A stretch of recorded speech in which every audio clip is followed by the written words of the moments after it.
Welcome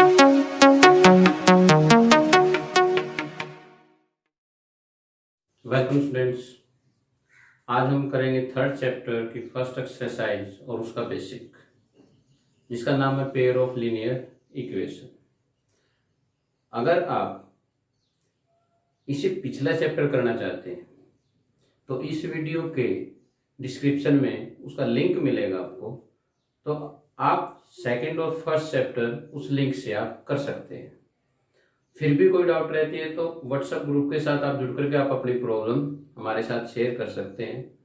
हम आपकी problem दूर करने की पूरी कोशिश करेंगे।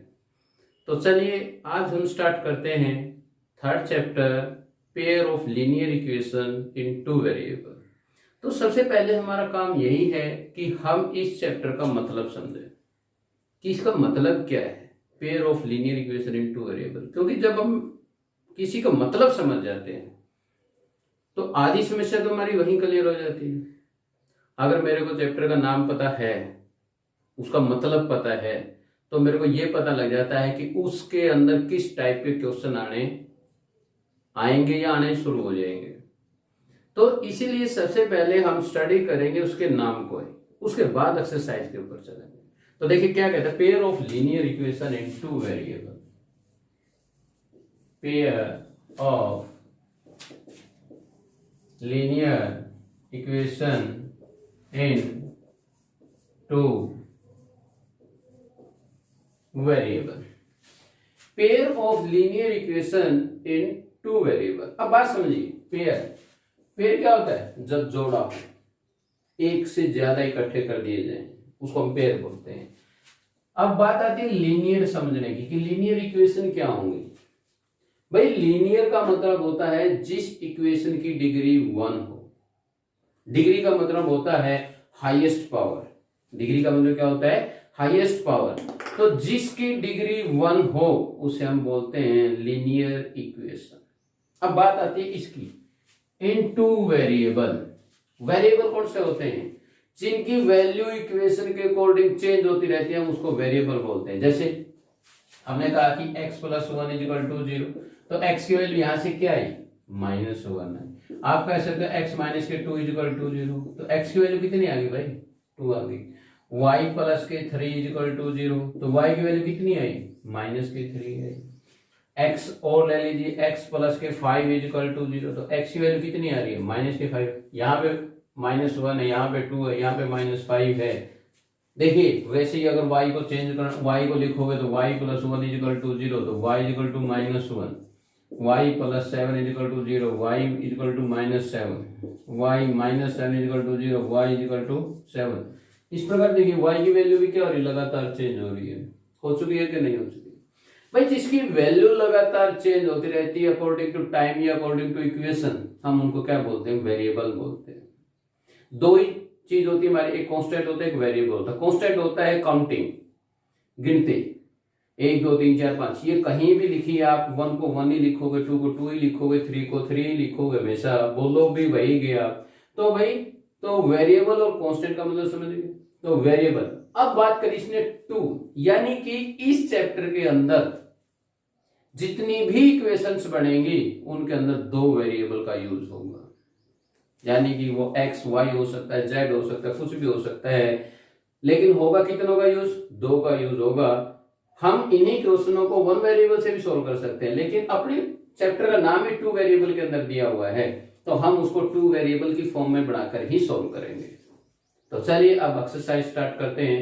एक्सरसाइज उसकी स्टेटमेंट के ऊपर हमारी ग्रिप होनी बड़ी जरूरी है। यानी उसकी स्टेटमेंट के ऊपर अगर हम पकड़ कर लेते हैं तो भाई हमारे सारे क्वेश्चन आसानी से सॉल्व हो सकते हैं। आप लाखों क्वेश्चन कर लीजिए, लेकिन जब तक आप स्टेटमेंट के ऊपर अपनी पकड़ नहीं बनाएंगे, स्टेटमेंट को आप नहीं क्लियर करेंगे, तब तक आपके लाखों क्वेश्चन बेकार है, क्योंकि उनसे लगाते ही आप पजल हो जाओगे।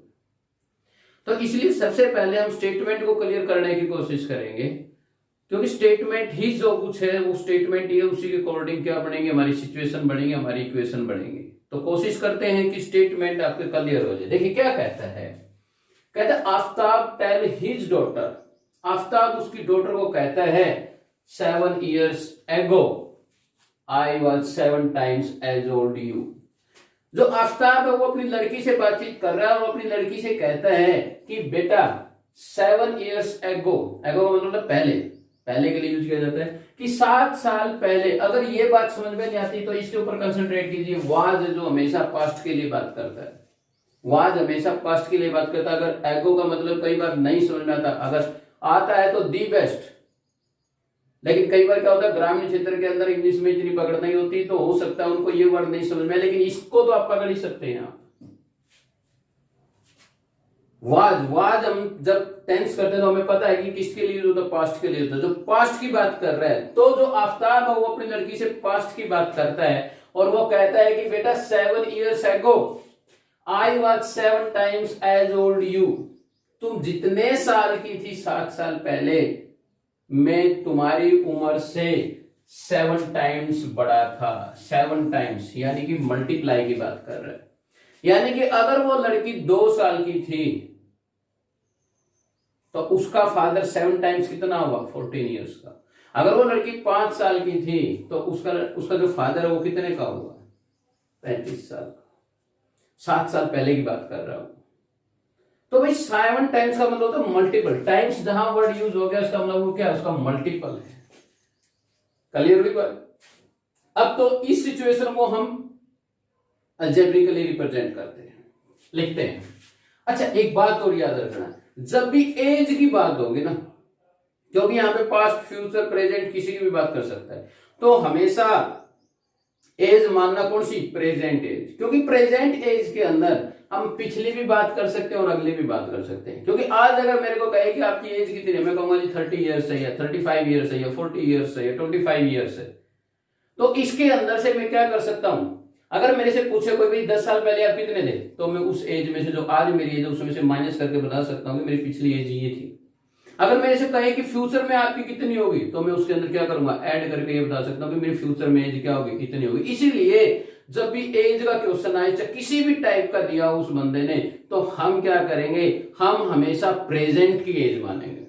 हमेशा क्या मानेंगे, प्रेजेंट की एज। देखिए नेक्स्ट स्टेटमेंट क्या कहती है, पहले क्लियर होगी कि वो कहता है कि 7 साल पहले जो तुम्हारी एज थी में उसका 7 गुना था, 7 times था। अगली क्या कहती है, देन आल्सो, फिर कहता है उससे, फिर बातचीत करते हुए कहता है 3 years from now, अब से 3 साल बाद, I shall be 3 times as old will be as old as you will be। जितने तुम थी उतने की मैं क्या था, 3 times था। देखिए अब फ्रॉम नाउ, अब से का मतलब क्या हुआ, फ्यूचर की बात कर रहा है। ठीक है, अगर ये बात नहीं समझ में आई तो सेल को पकड़ो। सेल, विल, सेल है जो किसके लिए यूज होते हैं, फ्यूचर के लिए यूज होते हैं। समझ में आएगा नहीं है, तो इन दोनों शब्दों को पकड़ सकते हो आप, आपकी स्टेटमेंट क्लियर हो जाएगी। वो कहता है कि फ्रॉम नाउ, अब से, क्या कहते हैं, कितने साल बाद, 3 years, अब से 3 साल बाद की बात कर रहा है, फ्यूचर की बात कर रहा है। वो कहता है कि तुम्हारी जितनी एज है ना उसका मैं कितना हो जाऊंगा, 3 times हो जाऊंगा। क्लियर। तो उसने पास्ट की भी बात की, फ्यूचर की भी बात की, तो हमने तो एक ही बात समझी है कि जब भी चाहे एज की किसी भी कंडीशन को अप्लाई करना हो तो हमने कौन सी अप्लाई करनी है, सबसे पहले हमें प्रेजेंट एज माननी है। तो लिखेंगे let the present age of Aftab, कितनी लिखें, x years। ठीक है, फिर लिखेंगे let the present age of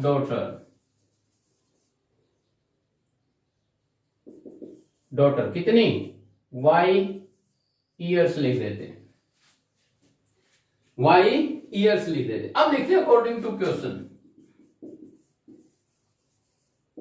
हमारा क्वेश्चन क्या कहता है, यानी कि उसने क्या कंडीशन हमें दी है उसके अकॉर्डिंग हम काम करते हैं। अब वो बंदा कहता है 7 times as old as you were, मैं तुम्हारी उम्र का 7 गुना था। अब देखिए कितने साल पहले की बात करता है वो, 7 साल पहले की बात करता है। तो 7 साल पहले तो माइनस होगी ना, अब 7 साल पहले छोटे थे कि नहीं थे, तो 7 साल पहले छोटे थे, इसका मतलब क्या होगा, वो माइनस होगा। तो हम लिखेंगे x - 7 y - 7। पहले इस कंडीशन को लिख लेते हैं और बीच में क्या लगा देते हैं, इक्वलिटी का। 7 times का हिसाब किताब बाद में करते हैं। सबसे पहले हमें क्या करना है, उसकी 7 साल पहले की एज पता कर लेनी। 7 साल पहले की एज कितनी है कि जो मेरी प्रेजेंट एज है उसमें से मैं क्या कर दूंगा, उसको माइनस कर दूंगा जितने साल पहले का उसने। यहाँ पे 7 ईयर्स एगो बोला उसने, तो 7 साल क्या कर दी मैंने, माइनस कर दी। अब इक्वल तो नहीं है, फादर और डॉटर इक्वल तो नहीं है, तो अब मैं कहता हूं कि मैंने इसको कितने से, यानी जो डॉटर की एज है उसको 7 से क्या कर दिया, मल्टीप्लाई, क्योंकि वो 7 टाइम्स बोलता है। भाई अगर दो चीजें बराबर करनी है तो जो कम है ना उसको मल्टीप्लाई करना होगा। जैसे अगर कोई एग्जांपल ले लेते हैं, 9 इक्वल टू मैंने 3 ले लिया, क्या 9 और 3 बराबर है? नहीं है, लेकिन मैं कह सकता हूं कि ये 3 टाइम्स है किसका, इसका। तो अगर मैं इसको 3 से मल्टीप्लाई कर दूं तो बराबर होंगे कि नहीं होंगे? वही काम मैंने किया है। जो डॉटर है वो 7 टाइम्स क्या थी, छोटी थी, तो बराबर करने के लिए मेरे को क्या करना पड़ेगा, 7 से क्या करना पड़ेगा, डॉटर की एज को क्या करना पड़ेगा, मल्टीप्लाई करना पड़ेगा, तभी मेरी क्या जो स्टेटमेंट है वो क्या होगी, ट्रू होगी। तो देखिए x माइनस के 7, 7y माइनस के 49, अब इसको इधर ले आइए और 7 को उधर ले जाइए, तो x माइनस के 7y माइनस के 49 प्लस के 7। देखिए जब भी इक्वलिटी से इधर जाए या उधर जाए, यानी लेफ्ट में आए या राइट में जाए, तो साइन हमेशा क्या होगा, चेंज होगा। जो पॉजिटिव है तो वो नेगेटिव हो जाएगा, जो नेगेटिव है वो क्या हो जाएगा, पॉजिटिव हो जाएगा। तो x माइनस के 7y इक्वल टू माइनस के 42 फर्स्ट इक्वेशन बन जाती है। क्या बन जाती है, हमारी फर्स्ट इक्वेशन बन जाती है। अब देखिए नेक्स्ट सिचुएशन क्या कहती है, नेक्स्ट सिचुएशन को स्टडी करते हैं। नेक्स्ट सिचुएशन कहती है मेरी, वो कहती है कि 3 years फ्रॉम नाउ, यानी कि अब से 3 साल बाद, अब से 3 साल बाद आप छोटे हो गए कि बड़े हो गए, बड़े हो गए कि नहीं, बड़े होंगे। तो आपके पास आफ्ताब की एज थी x, तो 3 साल बाद आफ्ताब कितना हो जाएगा, x प्लस के 3 हो जाएगा, और उसकी जो डॉटर है वो क्या हो जाएगी, y प्लस के 3 हो जाएगी। अब अगली कंडीशन सुनिए, अगली कंडीशन कहता है कि 3 साल बाद मैं तुम्हारी जितनी एज होगी ना उसका मैं कितना हो जाऊंगा, 3 गुना हो जाऊंगा। तो मैं जो लड़की की एज है उसको 3 से क्या कर दूंगा, मल्टीप्लाई कर दूंगा, ताकि वो इक्वल हो जाए। ये मत समझना कि भाई आफ्ताब बड़ा था तो उसी के, भाई अगर मैंने आफ्ताब की एज को 3 से गुणा कर दिया तो वो तो 3 गुना और बढ़ गया, बराबर कहां हुआ। हमने क्या करना है, इक्वलिटी का सिंबल लगाया तो बराबर करना है, तो जो कम है उसको मल्टीप्लाई करेंगे। तो हमने इसको मल्टीप्लाई कर दिया। अब देखिए, अब इसे इक्वेशन बनाते हैं, x प्लस के 3 इक्वल टू 3y प्लस 9। पहले y को भी और फिर 3 को, ब्रैकेट के अंदर जितने भी नंबर है सबसे मल्टीप्लाई होगी, जो बाहर ब्रैकेट के बाहर बैठा है उससे। तो x माइनस के 3y इक्वल टू 9 माइनस के 3, x माइनस के 3y equal to 6, equation number 2। जो मेरा क्वेश्चन कहता है वो ये कहता है कि इसको अलजेब्रिकली और ग्राफिकली रिप्रेजेंट करें। अलजेब्रिकली तो हमारा रिप्रेजेंटेशन हो गया, इसको अलजेब्रिकली बोलते हैं भाई। अब बात करते हैं किसकी, ग्राफिकली की। तो ग्राफिकल में इसकी स्टेटमेंट की जरूरत नहीं, इसको साफ कर लेते हैं। हमारे पास 2 इक्वेशन बची हैं, इन 2 इक्वेशंस का यूज करेंगे, सिर्फ इन 2 इक्वेशंस। चलिए अब इसको रिप्रेजेंट करते हैं ग्राफिकली। ग्राफिकली के लिए हमें सबसे पहले क्या चाहिए, टेबल चाहिए। तो टेबल बनाते हैं इनको। पहले ये इक्वेशन उठाते हैं, x माइनस के 7y इक्वल टू माइनस के 42, तो x is equal to minus के 42 प्लस 7y। भाई यहां पर रहना चाहिए, x को उधर ले जाओ चाहे y को उधर ले जाओ, आपकी सिचुएशन जैसी आपको पॉसिबल लगती है, मतलब जिसमें आपको आसानी हो वैसे ही करना होता है। ये हार्ड एंड फास्ट रूल नहीं है कि मैं y को लेके जाऊं तो आप y को ही लेके जाओगे, आप x को भी लेके जा सकते हो, लेकिन कंडीशन जो आसानी से सॉल्व हो जाए वो सॉल्व करना होता है मेरे को। अब मैंने देखा कि 7y है उधर चला जाएगा, आराम से सॉल्व हो जाएगा, क्योंकि अगर मैं x को ले जाता हूं फिर 7 से डिवाइड करना होता है, इधर डिवाइड करने में एक झंझट और बढ़ जाता है।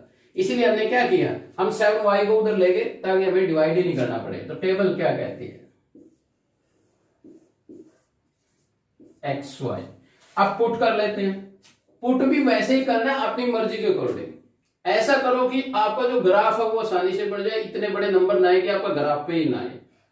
यहां पे नंबर है जो आप अपना खेल करना, पुट कर दो, पुट कर दो y की वैल्यू क्या लिखोगे, when y is equal to कितना लिखें, चाहे कितना आप लिख लो, 5 लिख लेते हैं ताकि इसके नजदीक लग जाए 42 के।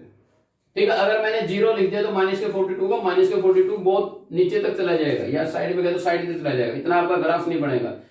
तो ग्राफ से बाहर तो आप बढ़ा नहीं सकते, तो इसलिए नजदीक की वैल्यू लेते हैं। Then x is equal to minus के 42 प्लस के 7 इंटू में 5, तो x की वैल्यू कितनी आई भाई, यानी कि जो y की वैल्यू मैंने मानी है वो मैं यहाँ पे रखूंगा y की जगह, y को रिप्लेस कर दूंगा उस वैल्यू से, तो 7 इंटू में 5 हो गया क्या नहीं होगा? 7 इंटू में 5 कितना होता है? 35। तो कितना बचेगा?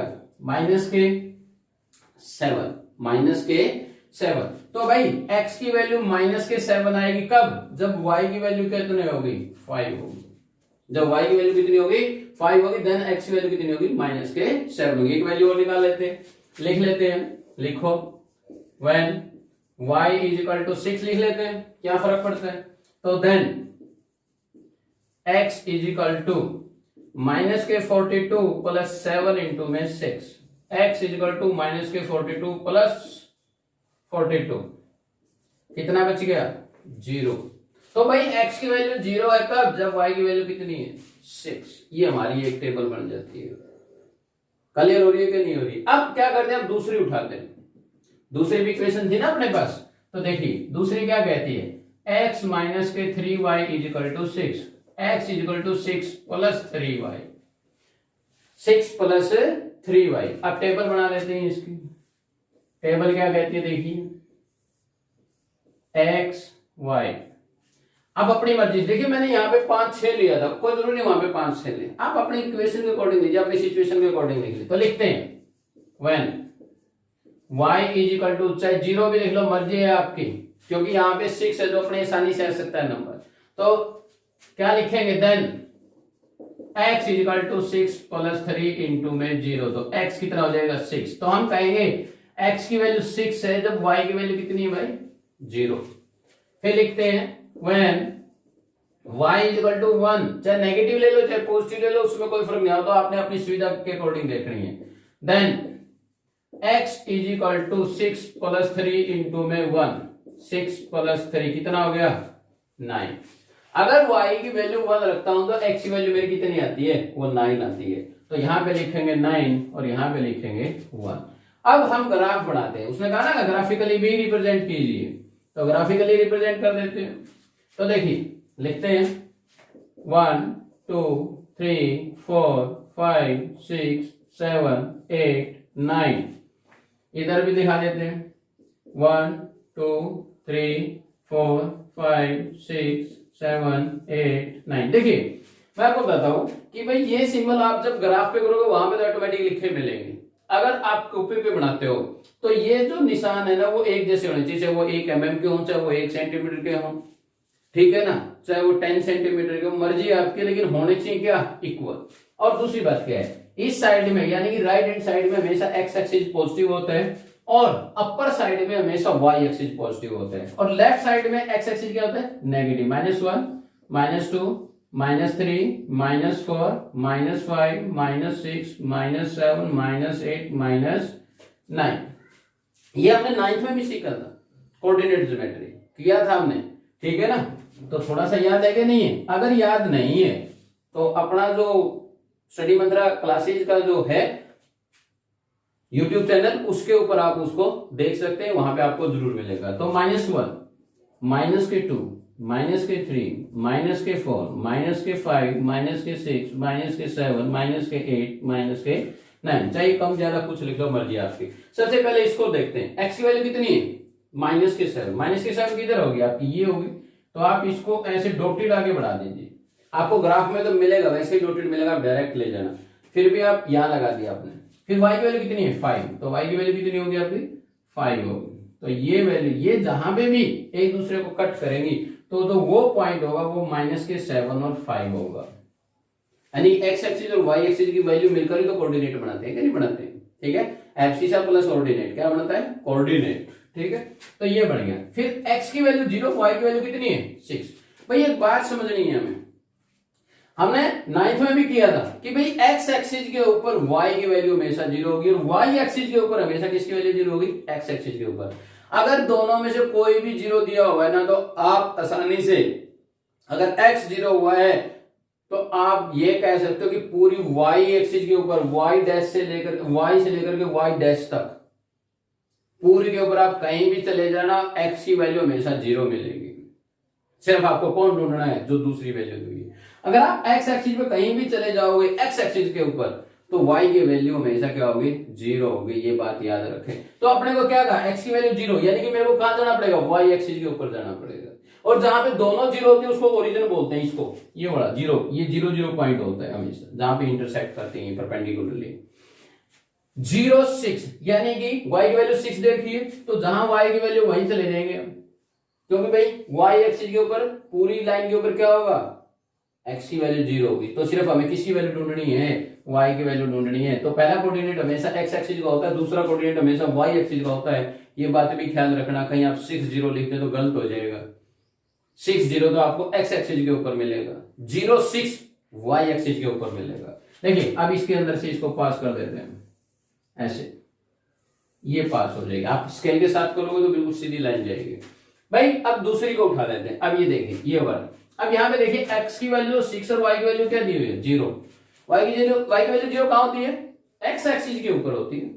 तो हमें अब किसकी वैल्यू ढूंढनी है, सिर्फ x की वैल्यू ढूंढनी है। x वैल्यू कितनी है 6, तो इसका मतलब जो वैल्यू होगी मेरी वो होगी ये 6 0 6 0। क्लियर है। फिर बात करते हैं इसकी 9 1 9 1, और x की वैल्यू कितनी है 9, ये वाली होगी, इसको आगे बढ़ा दीजिए।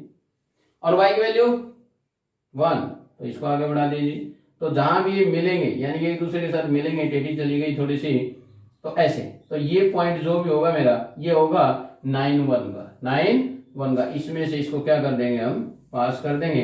ये लाइनें कहीं ना कहीं मिलेंगी, आपका ग्राफ के अकॉर्डिंग बढ़िया मिलेंगी। यहाँ तो हम रफ वर्क कर रहे हैं इसलिए नहीं मिले, तो कहीं ना कहीं मिलेंगी, ना भी मिले तो भी कोई समस्या नहीं। 3 तरह की लाइनें होती हैं आपकी, ठीक है। पहली लाइन होती है जो इंटरसेक्ट करती है, जिनके अंदर यूनिक सॉल्यूशन होता है, आप पढ़ोगे यहाँ पर इसी चैप्टर के अंदर पढ़ोगे, ठीक है। दूसरी जो लाइन होती है जो पैरेलल होती है, जो कोई सॉल्यूशन नहीं देती, क्योंकि सॉल्यूशन तभी होता है जब कोई मिलता है, सॉल्यूशन तभी होगा जब कोई मिलेगा। मान लीजिए 2 पैरेलल लाइंस हैं, ये कहां मिलेंगी, तो कहीं नहीं मिलेंगी। जब मिलेंगी तो सॉल्यूशन कहां से होगा, नहीं होगा। जैसे कोई भी अपनी नदी है, उसके 2 किनारे हैं, वो कभी नहीं मिलते, वो पैरेलल चलते हैं, तो उनका कोई सोल्यूशन नहीं, ना उनका झगड़ा है ना कोई सोल्यूशन है उनका। तो भाई लेकिन तीसरी तरह की जो लाइन होती है वो होती है इंटरसेक्ट करने वाले, यानी एक दूसरे के ऊपर। इसका क्या होता है, infinite many solution, infinite many solution, क्योंकि हर पॉइंट के ऊपर वो क्या कर रही है, एक दूसरे को शेयर कर रहे हैं। इसका मतलब क्या हुआ कि उनका क्या होता है, इनफाइनाइट मैनी सोल्यूशन। यहाँ पे नो सोल्यूशन होता है, और जो इंटरसेक्ट करती है वो क्या होती है, यूनिक सोल्यूशन, उनका एक ही सोल्यूशन होगा। तो इस प्रकार 3 तरह की लाइनें होंगी, इनमें डिस्टर्ब होने की बात नहीं कि भी कट कर दी कि नहीं कर दी, कोई समस्या नहीं, सिर्फ हमें ग्राफिकली रिप्रेजेंट करना था, वो हमने कर दिया। समझ आ रही है। नेक्स्ट करते हैं, नेक्स्ट क्वेश्चन क्या कहता है। देखिए आपको पिछला जो सम किया था उसके अंदर आपको स्टेटमेंट थोड़ी थोड़ी पकड़ में आनी शुरू हो गई होगी। हम लगातार करेंगे तो सारी इक्वेशंस को हम अच्छी तरह समझ सकते हैं। देखिए क्या कहता है, कहता है the coach of A cricket team buys 3 bat and 6 balls for rupees 3900। कहता है कोई कोच है जो क्या करता है कि वो अपनी टीम के लिए 3 बैट और 6 बॉल 3900 रुपीज के अंदर वो खरीदता है। तो कंडीशन होगी कि नहीं होगी, उसने 2 चीजें दे दी हमें, एक बैट दे दिया और एक बॉल दे दी, और हमारे पास कंडीशन लगा दी कि भाई 3 बैट और 6 बॉल खरीदेगा तो उसको कितने रुपए देने पड़ेंगे, 3900 रुपीज देने पड़ेंगे, ठीक है। फिर कहता है लेटर, बाद में फिर ध्यान में आ गई होगी, C buys another bat and 2 more balls. कहता है कि वो जो लेडी कोच थी वो क्या कहती है, अब लेडी कोच का कहां से पता चलता है, यहां से पता चलता है। जेंट्स के लिए ई होता है, इसके लिए क्या होता है, सी होता है। तो भाई वो कहता है कि उसने बाद में क्या किया, एक बैट अनदर बैट, एक बैट एंड 2 मोर बॉल्स, और 2 बॉल और खरीद ली। और कितने रुपए में खरीद ली, उसने खरीद ली उसी प्रकार की, सेम काइंड लिखा हो, बिल्कुल सेम टाइप की जो पहले खरीदी थी, बिल्कुल वैसे ही सेम टाइम। कितने रुपए में, 1300 के अंदर, 1300 के अंदर उसने क्या कर दिया, वो एक बैट और 2 बॉल और खरीद ली। तो अकॉर्डिंग टू क्वेश्चन क्या कहता है, सबसे पहले हमें क्या करना पड़ेगा। अब हमें 3 बैट की कीमत नहीं पता, ना ही 6 बॉल की पता, तो हम क्या कर लेते हैं, एक बैट और एक बॉल की कीमत मान लेते हैं। उससे हम उसको अगर मल्टीप्लाई करेंगे तो उनकी कीमत आ सकती है, चाहे जितने भी खरीदे हम। अगर हमें 1 का पता है, अगर हमें 10 खरीदनी है तो हम 10 से उसको क्या कर देंगे, मल्टीप्लाई कर देंगे। इसलिए सबसे पहली कंडीशन क्या है कि हमें 1 की वैल्यू पता होनी चाहिए। तो इसलिए हम करते हैं according to question, according to question से पहले लेट कर लेते हैं, let the cost of 1 ball, क्या लिख लें, एक्स रुपीज लिख लेते हैं, वाई लिख लो, जेड लिख लो, कोई फर्क नहीं पड़ता उसमें, एक्स रुपीज। फिर करते हैं let the cost of one bat, कितने लिखें, वाई रुपीज लिख लेते हैं, कोई सी लिख लें, उसमें कोई फर्क नहीं पड़ता, बाल पहले लिखो, बैट पहले लिखो, कोई फर्क नहीं पड़ता, वो तो कीमत जो आनी है वो आनी है। अब देखते हैं अकॉर्डिंग टू क्वेश्चन, क्वेश्चन का मतलब क्या है, कहने का मतलब क्या है कि उसने क्या कंडीशन लगाई है, उन कंडीशन के अकॉर्डिंग हम क्या बनाएंगे, अलजेब्रिकली एक्सप्रेशन बनाएंगे। क्या बनाएंगे, अलजेब्रिकली एक्सप्रेशन। अब वो कहते हैं कि 3 बैट, एक बैट की कीमत कितनी है, वाई रुपीज, तो 3 की कितनी होगी, 3y होगी कि नहीं होगी, तो हम क्या लिखेंगे, 3y। फिर कहता है कि 6 बाल, एक बाल की कीमत कितनी है, x रुपए, तो 6 की कितनी होगी, 6x। दोनों को इकट्ठा ही खरीदा ना उसने, और इकट्ठे पैसे कितने दिए उसने, 3900। अगर इकट्ठे पैसे दिए हैं तो दोनों के बीच में कैसा सिंबल आएगा, एडिशन का आएगा भाई। अब बात करते हैं दूसरी कंडीशन की। दूसरी कहती है अनोदर बैट, यानी कि एक बैट की बात करती है, एक बैट की कीमत कितनी है भाई, वाई रुपीज, और 2 मोर बाल, यानी कि 2 बाल और खरीद ली उसने। 2 मोर का मतलब ये नहीं कि भाई उस 6 के अंदर ऐड करोगे आप, उसने कहा कि 2 और खरीद ली, यानी कि 6 तो पहले खरीदी हुई थी उसने, 2 और खरीद ली, 2 और खरीद ली, तो हम क्या कहेंगे, 2x। क्यों, क्योंकि एक बाल की कीमत है जो x है, तो 2 की कितनी होगी, 2x होगी, और वो कितनी हो जाएगी, 3900। ये हमारा हो गया अलजेब्रिकली एक्सप्रेशन। ये क्या हो गया हमारा अलजेब्रिकली एक्सप्रेशन। इससे ज्यादा इस इक्वेशन को लिखना चाहो तो ये लिख सकते हो, ये भी 3 से डिवाइड हो रहा है, ये भी 3 से डिवाइड हो रहा है, और ये भी 3 से डिवाइड हो रहा है, तो पूरी इक्वेशन को डिवाइड कर देते हैं 3 से, बोथ साइड। तो लिखेंगे y plus 2x is equal to 3900। इसको आप इक्वेशन नंबर फर्स्ट कर सकते हो, मर्जी आपकी, ऊपर वाली रखनी ऊपर वाली रखो, ये रखनी है ये रखो। अब देखो दोनों इक्वेशंस क्या आ चुकी है, सेम आ चुकी है, तो दोनों इक्वेशन सेम है, तो हमें 2 बार टेबल निकालने की जरूरत नहीं है, एक ही बार टेबल निकालेंगे, उसी से हम क्या कर देंगे, इसका ग्राफ बनाएंगे। क्लियर है। अब हमारा सबसे पहला काम था कि अलजेब्रिकली रिप्रेजेंटेशन करना, वो तो हमारा हो गया। अब किस पे जाएंगे, ग्राफिकली रिप्रेजेंट करने पे। देखिए क्या कहता है, दोनों इक्वेशन हमारी सेम थी, इसीलिए एक ही टेबल बनाने की जरूरत है, दोनों बनाने की जरूरत नहीं, क्योंकि दोनों से सेम टेबल आएगी। तो हम देखिए क्या करते हैं, इसको डाल देते हैं, तो क्या आएंगे, y इक्वल टू 1300 माइनस के 3x। अब देखिए यहाँ पे 1300 है, अगर मैं यहाँ पे 1 रखता हूं, देखो डेसिमल में तो फिर भी नहीं आएगा मेरा, 9 डिवीजन में आएगा, ठीक है। वैसे तो चाहे उसमें भी आ जाए, हमें कोई फर्क नहीं पड़ता, लेकिन अगर हमारे पास लीनियर नंबर आ जाए तो दी बेस्ट होता है, यानी कि अपने पास अगर इंटीजर आ जाए तो बेस्ट होता है। अब देखिए अगर मैं यहाँ पे 1 रखता हूँ या 0 रखता हूँ, तो 1300 से बहुत ज्यादा हो जाएंगे।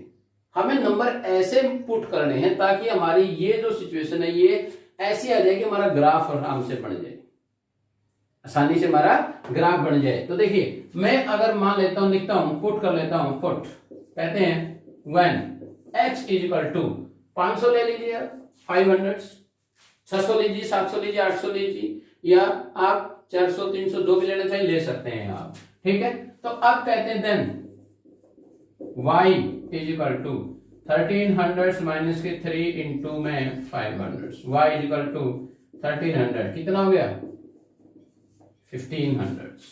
अगर मैंने इसको क्या लिया, 500 लिया, तो कितना आ गया, y इक्वल टू माइनस के 200। अभी तक पिछले क्वेश्चन में नहीं आया था ना, तो नेगेटिव भी आ सकता है, कोई फर्क नहीं पड़ता भाई, सुना है क्या नहीं, पॉजिटिव है नेगेटिव है कोई फर्क नहीं पड़ता, लेकिन हमारी जो कंडीशन है वो सही होनी चाहिए। अब देखिए अब मैं कह देता हूं व्हेन x इक्वल टू कितना ले लें, 200 ले लें, मर्जी है अपने नंबर लेना, 100 लेना 100 ले ले, 200 300 400 500 कितना भी ले सकते हो आप। तो y equal to then y equal to 1300 minus के 3 इंटू में y इक्वल टू 1300 माइनस के कितना हो गया 6, y इक्वल टू कितना बच जाता है 700। चलिए भाई अब हमारी टेबल के अंदर हम इसको क्या कर सकते हैं, पुट कर सकते हैं।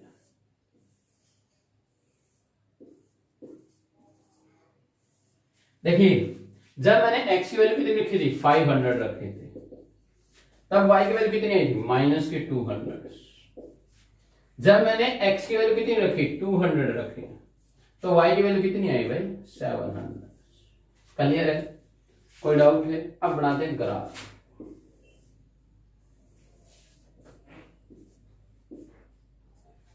देखिए जो मेरी पिछली टेबल बनाई थी ना, पिछले क्वेश्चन की बात करूं तो उसके अंदर मेरे पास नंबर छोटे थे, इसलिए मैंने क्या लिया था 1 2 3 4 लिया था। अब मेरे पास बात आ रही है 100 की, 200 की, 300 की, 500 की, 1000 की, इनकी बात आ रही है। तो जो मैं नंबर लूंगा वो मेरी सिचुएशन के अकॉर्डिंग लूंगा, लेकिन लिखना एक सीक्वेंस के अंदर है। यानी कि अब मैं क्या ले रहा हूं, 100 ले रहा हूं, जैसे हंड्रेड्स, 200, 300, 400, 500, 600, 700, ऐसे आप आगे तक ले जा सकते हो। वैसे इधर भी ले जाना, माइनस के 100, माइनस के 200, माइनस के 300, माइनस के 400, माइनस के 500, ऐसे आगे तक। वैसे इधर आप 200, 400, 600 ऐसे भी ले सकते हो, सीक्वेंस होनी चाहिए। 100, 200, 300, 400, 500, 600, 700, 800। यहां पे minus 100, minus 200, minus 300, minus 400, minus 500। अब देखिए हमें करना क्या है, x की वैल्यू तो पॉजिटिव है और y की वैल्यू क्या है, नेगेटिव। y की वैल्यू नेगेटिव किधर होती है, नीचे की तरफ होती है। तो नीचे की तरफ वाले को जो हम क्या करेंगे, इसको आगे बढ़ाएंगे ऐसे। फिर x की वैल्यू पॉजिटिव है तो इकट्ठी ना, तो इसको भी क्या करेंगे, नीचे की तरफ बढ़ाएंगे। अभी तक जो हमने किया था वो ऊपर की तरफ बढ़ाने वाला ही किया था। अब नेगेटिव वैल्यू y की है तो हमने नीचे की तरफ बढ़ाया। तो जो ये पॉइंट आएगा ये मेरा कौन सा होगा, ये 500 और माइनस के 200 होगा भाई। 500 x की वैल्यू, माइनस के 200 किसकी वैल्यू है, y की वैल्यू है। ये पॉइंट आ जाएगा। फिर हमने करना है इसके x की वैल्यू कितनी है, 200, और y की वैल्यू भी पॉजिटिव और x की वैल्यू भी पॉजिटिव है। तो पॉजिटिव तो ऊपर है ना, ये 700 हो गए, आप इसको ऐसे बढ़ा दीजिए। अब y x की वैल्यू कितनी है, 200, तो इसको ऐसे बढ़ा दीजिए। तो जो ये पॉइंट आएगा ये होगा 200 एंड 700। तो इनको आप मिला दीजिए, बिल्कुल आपके पास स्केल होगा, आप स्ट्रेट चलेंगे। मैं तो हाथ के साथ बढ़ा दूं इसलिए थोड़ा बहुत टेढ़ा मेढ़ा हो जाता है, लेकिन आपका जो बिल्कुल स्ट्रेट जाएगा दोनों के अंदर से। तो ये जो ग्राफ बना ये हमारा ग्राफिकली रिप्रेजेंटेशन हो गया। अपने क्वेश्चन के अंदर दो ही तरह से कहा था, अलजेब्रिकली एंड ग्राफिकली। अलजेब्रिकली हमने इस प्रकार रिप्रेजेंट किया था, ग्राफिकली हमने इस प्रकार। इसमें दो लाइनें क्यों नहीं आई, क्योंकि दोनों की दोनों क्या है, सेम इक्वेशन है, तो एक ही लाइन आएगी। ठीक है, मैंने कहा था ना कि 3 टाइप के सॉल्यूशन होते हैं। तो ये दूसरी अगर मैं लाइन खींचूंगा वो भी तो इसके ऊपर से ही आएगी ना, इनफाइनाइट वैल्यू सॉल्यूशन के लिए, जैसे मैंने बताया था, क्योंकि वो भी इसके ऊपर से ही आएगी। क्लियर हुई बात। नेक्स्ट पे चलिए इस क्वेश्चन को करते हैं। इसके अंदर भी हमने क्या करना है, वही करना है, अलजेब्रिकली और ग्राफिकली रिप्रेजेंट करना है। तो हम सबसे पहले किसको स्टडी करें, स्टेटमेंट को, हमारी वो क्लियर होनी जरूरी है। तो पहला कहता है the cost of 2 kg apple and 1 kg grapes. देखिए उसने फिर दो कंडीशन दे दी, हमें दो वेरिएबल्स चाहिए ना, क्योंकि अपने चैप्टर का नाम भी 2 वेरिएबल्स है। तो यहाँ पे भी हमें उस बंदे ने क्या दिया, दो कंडीशन दे दी, कि एक ग्रेप्स दे दिया और दूसरा क्या दे दिया, एप्पल दे दिया। वो कहता है कि 2 kg apple and 1 kg grapes on a day was found to be ₹160। वो कहता है कि भाई 2 kg सेब और 1 kg अंगूर है जो किसी दिन 160 रुपए के मिलते थे।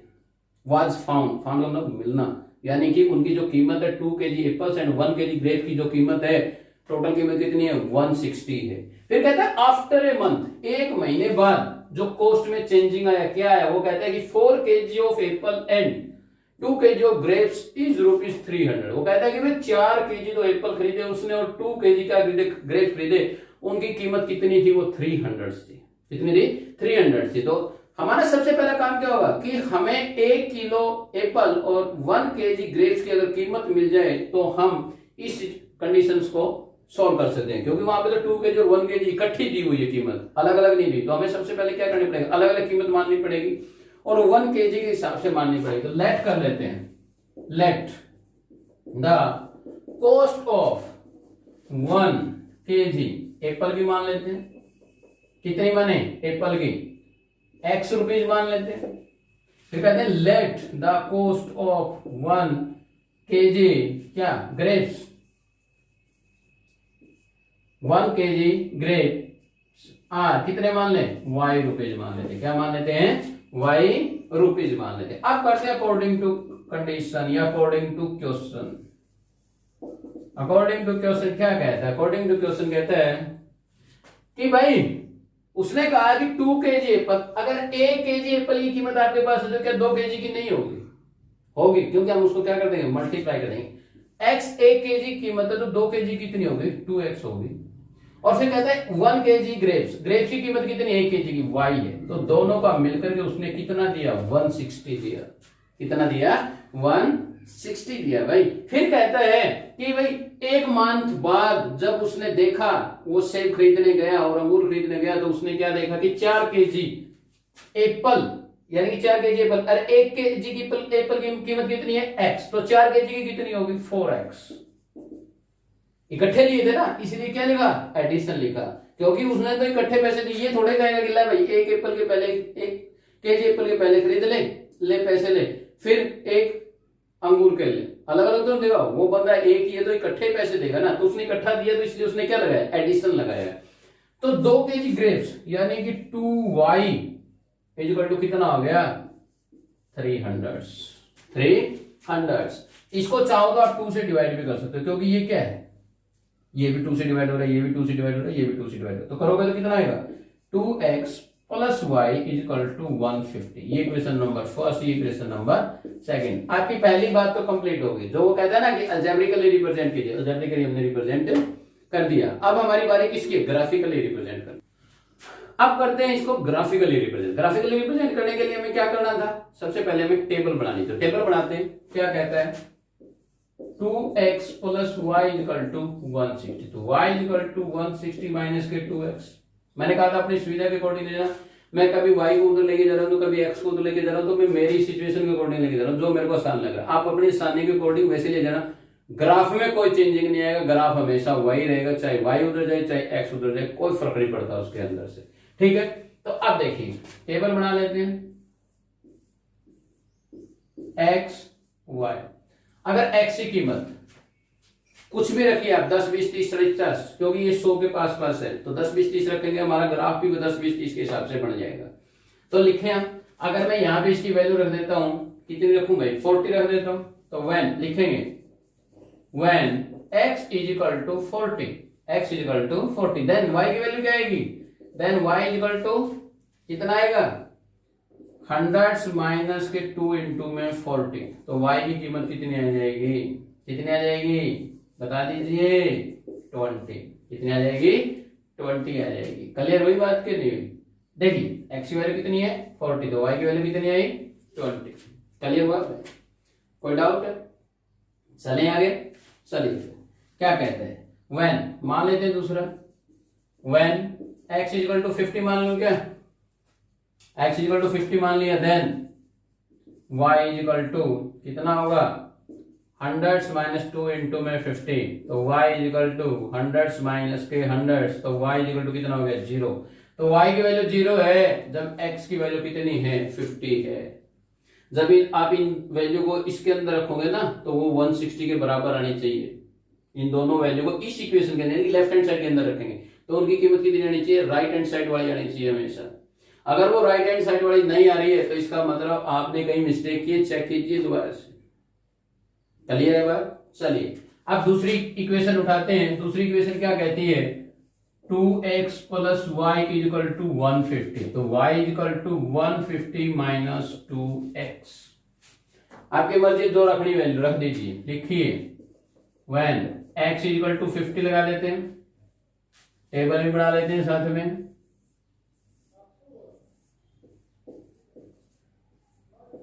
लिखिए then y is equal to 150 minus 2 into में 50, y is equal to 150 minus 100।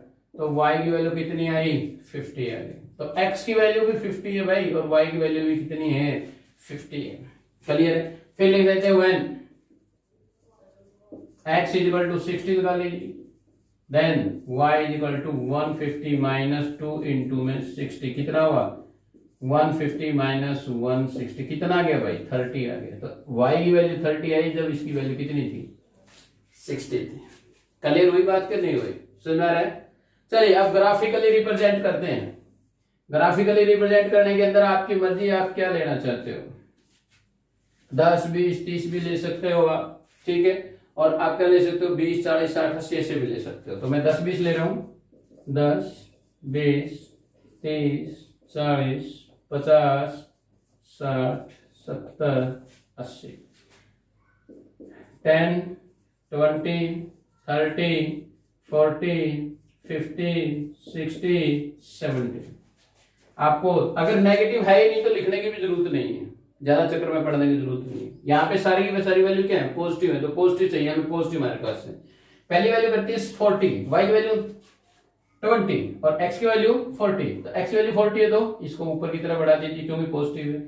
और y की वैल्यू क्या है 20, तो 20 को ऐसे बढ़ा दीजिए, जहां भी ये मिलेगा उसको कहेंगे 40 20, 40 20 जो भी यहाँ पे मिलेगा। फिर कहता है x की वैल्यू 50 और y की वैल्यू 0।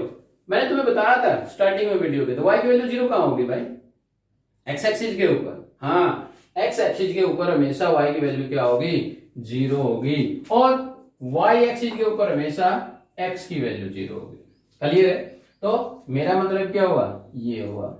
तो मेरा 50 0 कहां मिलेगा, इस पॉइंट के ऊपर मिलेगा, x एक्सिस के ऊपर मिलेगा। इसको आगे बढ़ा दीजिए आप, ये आपकी इसकी इक्वेशन आ जाती है, यानी कि ग्राफिकली रिप्रेजेंटेशन आ जाता है इसका।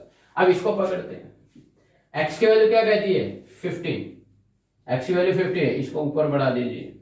y की वैल्यू क्या है 50, ये रहा 50, इसको आगे बढ़ा दीजिए। ये जो पॉइंट होगा वो होगा 50 50। अब x की वैल्यू कितनी है भाई 60, इसको ऊपर की तरफ बढ़ा दीजिए।